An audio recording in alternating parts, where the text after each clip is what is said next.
하나님 아버지께서 주시는 평안이 말씀삼 공동체 가족 여러분 또 우리 국민 모두에게 함께 하시기를 바랍니다. 오늘은 3.1운동 101주년이 되는 날입니다. 이 날을 기념하는 예배를 드리면서 제가 여러분에게 오래된 글 하나를 먼저 낭독해 드리겠습니다. 독립운동의 일생을 불살랐던 기독교 신앙 선배 한 분의 글입니다. 제가 이분의 글을 중간에 건너뛰고 읽기도 할 텐데 특별히 그런 언급은 하지 않고 낭독해 드리겠습니다. 내 소원이 무엇이냐 하고 하나님이 내게 물으시면 나는 서슴지 않고 내 소원은 대한독립이요 하고 대답할 것이다. 그 다음 소원은 무엇이냐 하면 나는 또 우리나라의 독립이요 할 것이다. 또 그 다음 소원이 무엇이냐 하는 세 번째 물음에도 나는 더욱 소리를 높여서 나의 소원은 우리나라 대한의 완전한 자주 독립이요 하고 대답할 것이다. 나는 오늘날의 인류의 문화가 불완전함을 안다. 나라마다 안으로는 정치상, 경제상, 사회상으로 불평등, 불합리가 있고 밖으로 국제적으로는 나라와 나라의, 민족과 민족의 시기, 알력, 침략 그리고 그 침략에 대한 보복으로 작고 큰 전쟁이 끊일 사이가 없어서 많은 생명과 재물을 희생하고도 좋은 일이 오는 것이 아니라 인심의 불안과 도덕의 타락은 갈수록 더하니 이래가지고는 전쟁이 끊일 날이 없어 인류는 마침내 멸망하고 말 것이다. 그러므로 인류 세계에는 새로운 생활 원리의 발견과 실천이 필요하게 되었다. 이야말로 우리 민족이 담당한 천직이라고 믿는다. 이러함으로 우리 민족의 독립이란 결코 삼천리 삼천만만의 일이 아니라 진실로 세계 전체의 운명에 관한 일이요.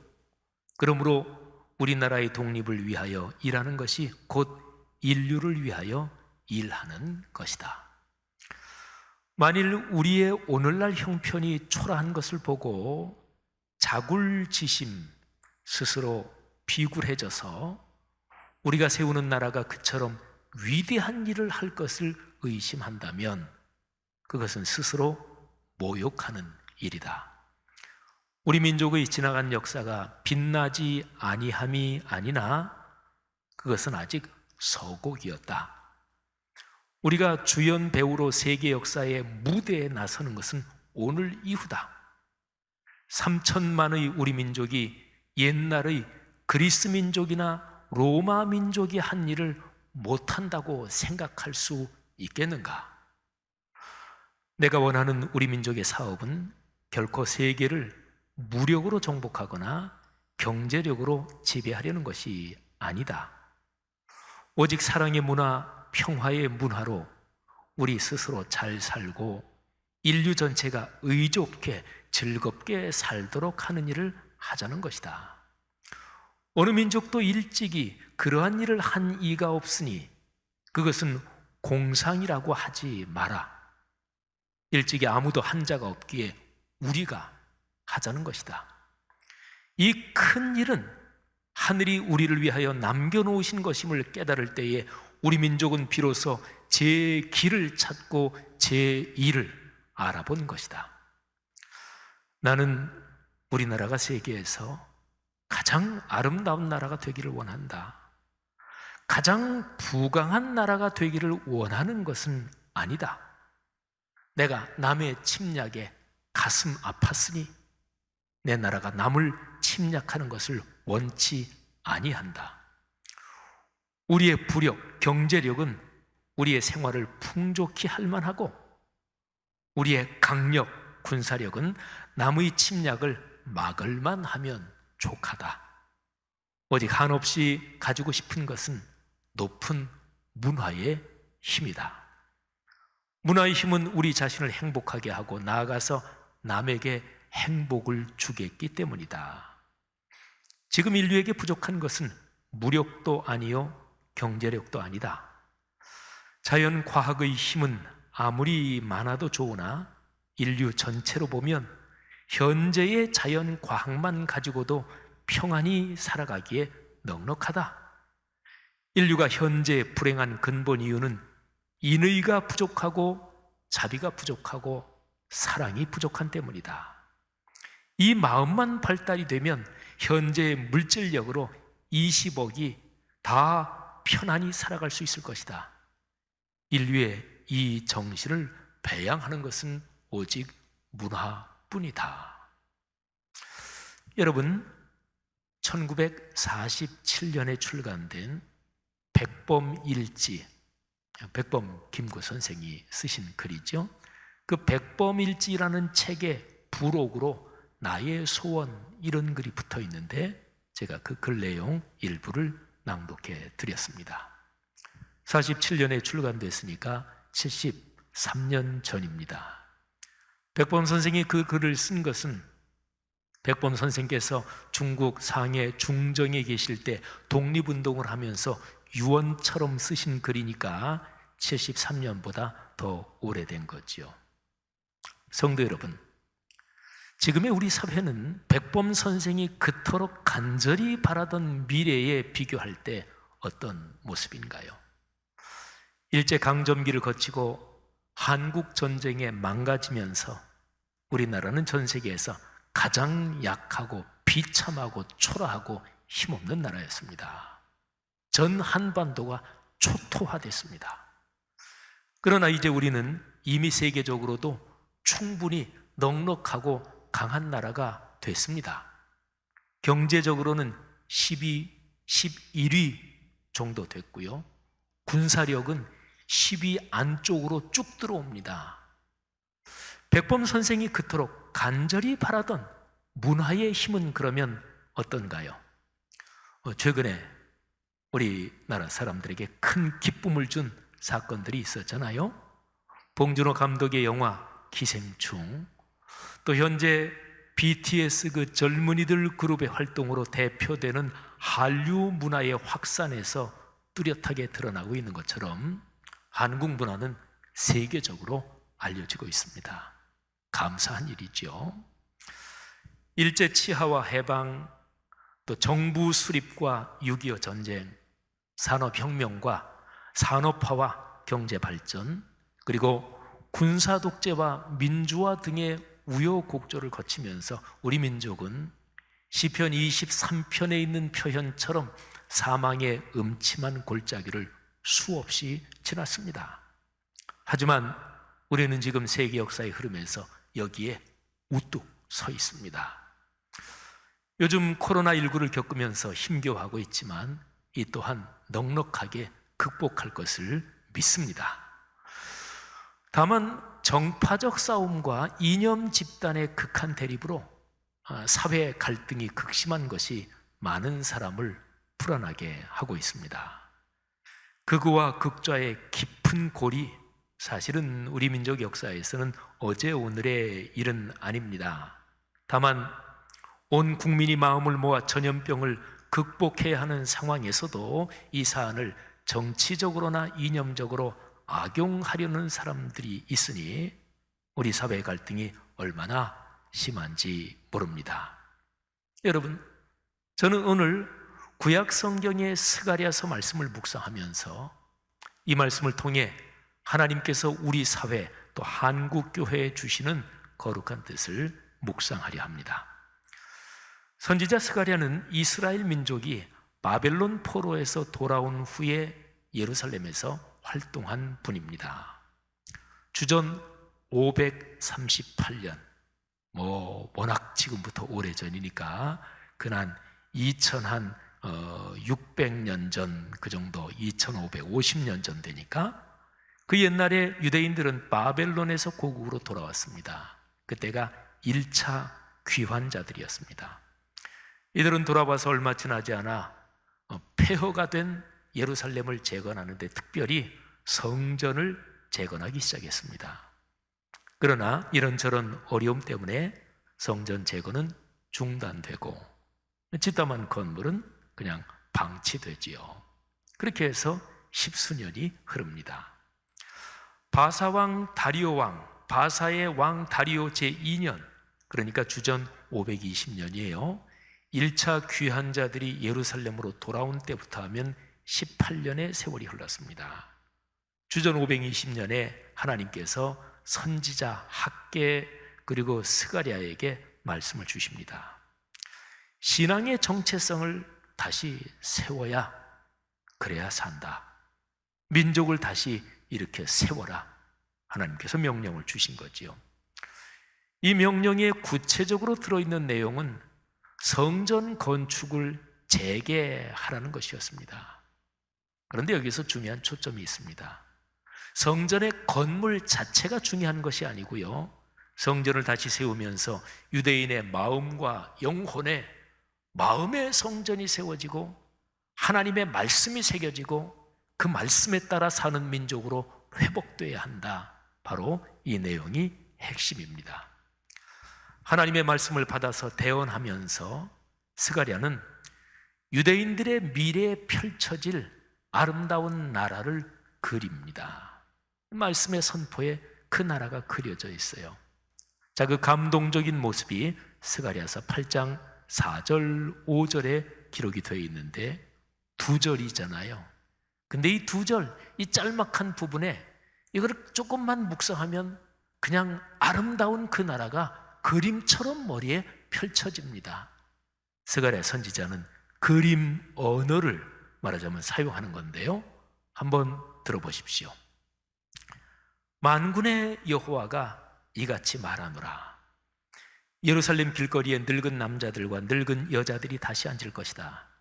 다 나이가 많으므로 저마다 손에 지팡이를 잡을 것이요, 그 성읍 거리에 소년과 소녀들이 가득하여 거기에서 뛰놀리라. 아멘.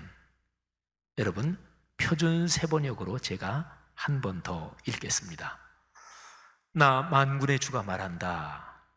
예루살렘 광장에는 다시 남녀노인들이 한가로이 앉아서 쉴 것이며 사람마다 오래 살아 지팡이를 짚고 다닐 것이다.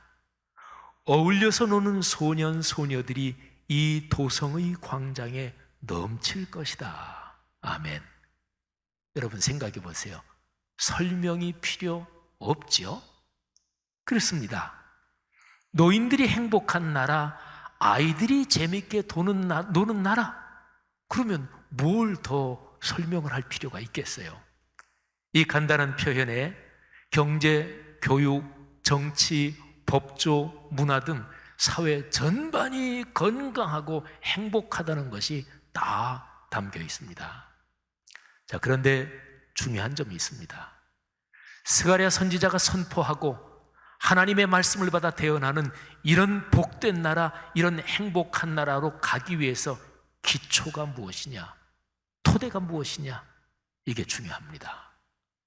스가랴서 8장 2절, 3절에 그 토대에 대한 내용이 기록이 되어 있습니다. 자, 2절, 3절, 근데 2절은 번역이 좀 까다로운 구절입니다. 그리고 3절은요, 조금만 제대로 이해하면 진짜로 감동적인 내용이 바로 3절입니다. 자, 제가 2절과 3절을 표준 세번역과 함께 읽으면서 말씀드리겠습니다. 자, 먼저 2절입니다. 하나님께서 이스라엘 민족에게 이런 심정과 태도를 갖고 계시다 하는 내용이에요. 만군의 여호와가 말하노라. 내가 시온을 위하여 크게 질투하며 그를 위하여 크게 분노함으로 질투하노라. 아멘.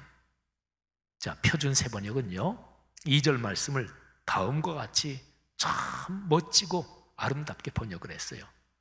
나 만군의 주가 말한다. 나는 시온을 열렬히 사랑한다.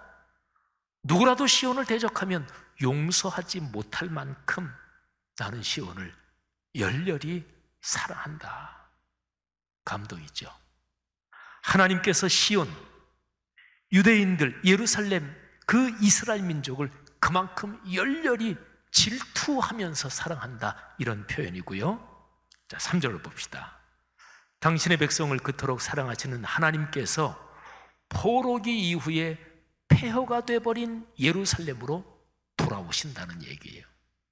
현실에 지치고 낙담해 있는 유대인들, 하루하루 힘겹게 삶을 이어가고 있는 그 사람들의 삶의 한가운데로 하나님께서 살러 오십니다. 이사 와서 사시는 거예요. 들어보세요. 여호와가 이같이 말하노라. 내가 시온에 돌아와 예루살렘 가운데 거하리니 예루살렘은 진리의 성읍이라 일컫겠고 만군의 여호와의 산은 성산이라 일컫게 되리라. 아멘. 여러분, 그런데요, 이 읽어드린 3절 말씀은 하나님께서 앞으로 그렇게 하신다는 거예요. 예루살렘으로 돌아온다. 그래서 같이 살게 된다. 미래의 일이죠. 대부분의 성경 번역이 그렇게 히브리어 시제처럼 그렇게 번역을 했어요. 그런데요, 참 보석같이 놀랍게 번역한 성경 번역이 있습니다. 그게 표준 세번역이에요. 하나님이 약속하신 말씀, 약속이니까 미래에 이루어질 거잖아요. 그런데 누가 약속하신 건가요? 하나님. 하나님께서, 전능하신 하나님, 미쁘신 하나님께서 약속하신 말씀이니까 미래에 이루어질 일이지만 그게 이루어진다는 것은 100% 1000% 확실합니다. 그러니까 이미 이루어진 것이나 마찬가지인 거지요. 표준 세번역은 이런 관점에서 3절을 다음과 같이 감동적으로 번역했습니다. 나 주가 말한다. 내가 시온으로 돌아왔다. 내가 예루살렘에서 살겠다. 예루살렘은 성실한 도성이라 불리고 나 만군의 주의 산은 거룩한 산이라고 불릴 것이다. 아멘. 성도 여러분, 스가랴의 메시지에서 심장과도 같은 내용이 있습니다. 하나님께서 계시느냐 안 계시느냐, 이 문제입니다. 하나님의 말씀이 일상과 인격에서 살아 움직이느냐, 이게 하나님의 임재와 현존이지요. 바로 여기에 이스라엘 민족이 죽고 사는 일이 걸려 있다. 이 점이 스가랴 메시지의 핵심입니다. 그리스도인과 한국교회 성도 여러분, 오늘날 우리 사회에 스가랴의 선포가 어떤 울림을 주나요? 한국교회는 이 말씀을 들으면서 무엇을 깨달아야 하는 것인가요? 우리나라가 여러 가지 갈등을 극복하고 아름다운 나라로 성숙하는 길은 거룩하신 하나님의 말씀의 가치관이 두 단계로 살아 움직여야 합니다. 첫째는 그리스도인과 교회의 삶에 뿌리 내려야 하고, 그리고 두 번째로 나아가서 사회 전체에 거룩한 영향을 끼쳐야 합니다. 두 가지 영역에서 정신적인 성숙이 있어야 합니다. 개인적인 영역에서 윤리 도덕성이 성숙해야 하고, 사회적인 영역에서 공의와 그리고 정직한 질서가 성숙해야 합니다. 이 두 영역이 더불어 성숙해져야 나라가 아름다워집니다. 정치와 경제, 이 두 분야에서 한국교회가 바른 가치관을 갖고 지도력을 발휘해야 합니다. 그래서 정치적으로는 법치의 민주주의, 경제적으로는 상생의 시장 경제가 작동되도록 영향력을 끼쳐야 합니다. 두 가지를 지키고 가꿔야 합니다. 첫째는 지구의 물리적인 환경, 두 번째는 인간관계의 정신적인 환경, 이 두 가지를 지키고 가꿔야 합니다. 지구의 물리적 환경을 위해서는 생태적 환경 윤리가 성숙해야 하고, 인간관계의 정신적 환경을 위해서는 섬김과 사랑의 리더십이 필요합니다. 이런 신앙적이고 사회적인 덕목들이 무엇보다 먼저 교회 공동체, 그리스도인의 삶에서 넉넉하게 작동돼야 하는 것이지요. 성도 여러분들이요, 백범 선생이 그 옛날에 간절히 바랐던 그 아름다운 나라, 그리고 스가랴 선지자가 그 옛날에 자기 민족에게 선포했던 그 아름다운 나라, 그리고 지금 오늘날 우리 사회에 살고 있는 우리가 간절히 바라는 우리나라의 미래의 모습, 성도 여러분, 오늘 스가랴서 이 말씀하고 이런 모습들이 어떻게 연관이 되는 것입니까? 저는 우리나라 대한민국이 오늘 스가랴서에서 말씀하는 이런 아름다운 나라로 발전되고 성숙하기를 간절히 바라고 또 믿습니다.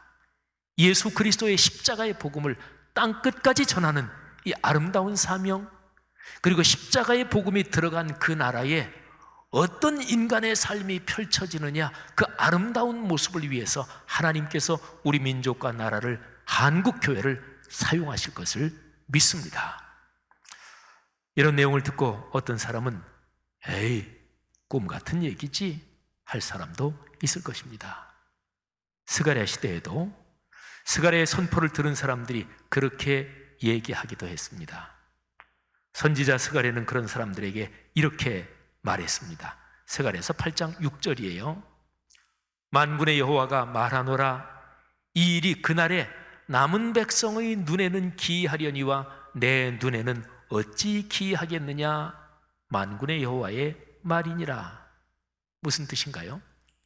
꿈 같은 그 얘기가 사람들 생각에는 에이, 꿈 같지, 에이, 그냥 이상적인 얘기지. 근데 하나님께는 안 그렇다는 거예요. 나중에 그 일이 성취되고 나서 그때의 사람들이 이야, 너무 놀랍다, 기적적이다, 어떻게 우리가 이런 나라에 살 수 있지 하고 기이하게 생각하는데 하나님에게는 하나도 기이하지 않다는 거예요. 왜요? 하나님께서 뜻하시고 하나님께서 계획하시고 하나님께서 진행하신 것이거든요. 일제강점기를 거쳐서 6.25 전쟁 때 잿더미가 되고 폐허가 된 나라입니다. 그런데 이후 60년, 70년이 거치면서 말씀드린 대로 전 세계 경제력 10위, 11위, 군사력은 한 7위, 8위 됩니다. 전 세계 중에서. 여러분, 이거 기이한 일 아닙니까? 하나님의 은혜죠. 한국 교회와 그리스도인들이 현재의 모습에서 충분히 성숙해서 민주주의와 시장경제, 한국 사회를 이끌어간다, 말이 되냐? 어림도 없다, 이렇게 생각하는 분들도 계실 것입니다. 한국교회 현재의 부끄럽고 초라한 모습을 보면 저도 상당 부분 그런데 공감이 갑니다. 그러나 하나님께서 하시면 가능합니다. 우리 사회가 현재 갈등을 넘어서서 노인과 아이들이 더불어 행복한 나라가 되는 것이 절대로 망상이 아닙니다. 사람 눈에는 그렇게 보일지 모르지만 하나님께는 그렇지 않습니다. 그래서 스가랴 선지자는 말씀하는 거예요. 하나님이 하신다, 하나님께서 뜻을 정하셨다. 그렇습니다. 우리나라를 모든 부정적인 현상에서 회복시키셔서 당신의 거룩한 도구로 삼으시려고 하나님이 뜻을 정하시면, 하나님이 정하시면 이루어지지 못할 것이 없습니다. 그리스도인들이요, 거룩한 말씀의 자리로 돌아가서 다시 한번 하나님의 임재와 현존을 체험합시다. 주님의 손을 꼭 붙잡읍시다. 그래서 한국교회와 우리 사회를 다시 살게 합시다. 이 일에 헌신하는 모든 사람에게 하나님의 복이 넉넉할 것입니다. 여러분을 주님의 이름으로 축복합니다.